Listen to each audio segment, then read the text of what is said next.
Between 1910 and 1970, some 8 million African Americans left the South to escape poverty and racism or just find better chances. Today, many of them with their families are heading back home. CBS News correspondent Michelle Miller has more on that this morning. Michelle, good morning. Good morning, Jeff. Well, this trend is changing the face of the South and reversing the Great Migration that began 100 years ago.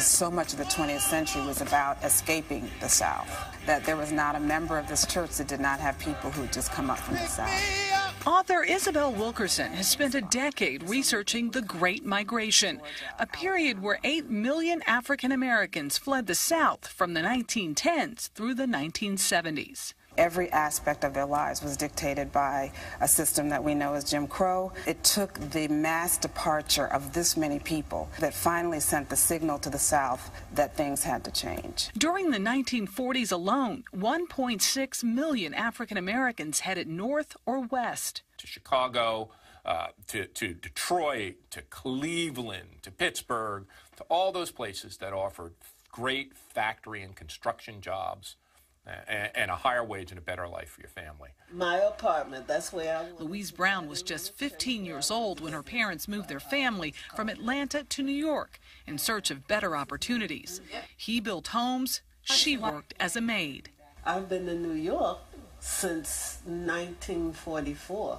So when your children came to you and said, "We're moving back, we're going south," you said? I said, okay, I'm ready. The last 30 years has brought a reversal of fortunes. The South is luring many families back. It would be better as far as my family. That's my main focus. So is it more family-oriented? More family-oriented. Come this fall, all 4 generations of the Browns will relocate to Atlanta, a move that begins a second chapter of this family's uniquely American dream. We're the country of immigrants. We're the people who get up and go. Mel Palmer took the leap nearly a decade ago.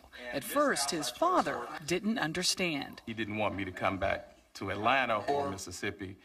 And when I moved to Atlanta, it took about 4 years for him to finally come down and visit me. And when he saw the quality of life and what the city had to offer, he was wondering why I didn't even move sooner. The old stigma of the South is no longer exists.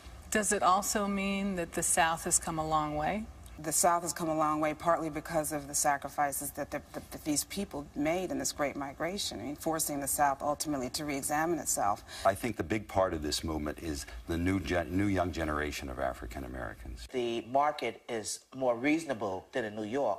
A generation that brings with it a very powerful political force. The political professionals are absolutely paying attention to these new black migration patterns, especially ones who have been counting on blacks for Democratic votes, which they typically can. We saw a little bit of a change in the last election in Florida and in North Carolina and Virginia, and Hispanics and African Americans had a lot to do with turning those states from Republican to Democratic voting states.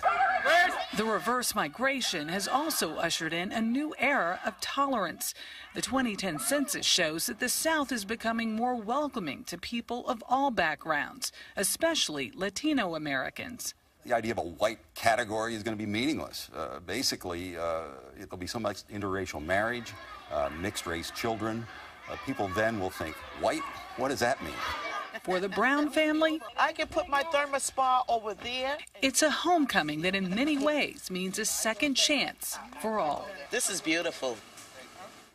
Good for them. Well, Louise Brown plans to have her family back in Atlanta by her 83rd birthday at the end of next month, and she's been getting reacquainted with friends and family down there, including, incredibly, our own audio technician for this story, Daryl Johnson. Boy, you should have seen the two of them chat. We know Daryl. We love Daryl. That's him, excellent. Fantastic. So Michelle, we know where they're going. What cities are they leaving up here?